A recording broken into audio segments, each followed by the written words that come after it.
गडचिरोलीमध्ये police C60 जवानांना मोठं यश, 12 नक्षलवाद्यांचा खात्मा, चकमकीत 2 पोलीस कर्मचारी जखमी। गृहमंत्री देवेंद्र फडणवीसांकडून पोलिसांना 51 लाख रुपयांचं बक्षीस।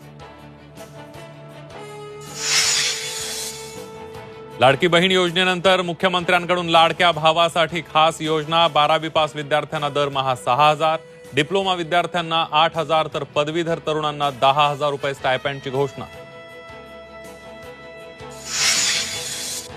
राष्ट्रवादी काँग्रेस बरोबरची युती भोवली, अजित पवारांना महायुतीत घेतल्यानं नुकसान। ऑर्गनायझर नंतर संघाशी संबंधित साप्ताहिक विवेक मधून पुन्हा दादांवरच फोडलं खापर। खेडकर कुटुंबाची एसीबी करणार चौकशी, बेहिशोबी मालमत्ताचा अहवाल लाचलुचपत विभागानं पाठवला। बेकायदेशीरित्या कोट्यावधींची माया जमवल्याचा संशय, तर जबाब नोंदवण्यासाठी पुणे पोलिसांची पूजा खेडकरांना नोटीस।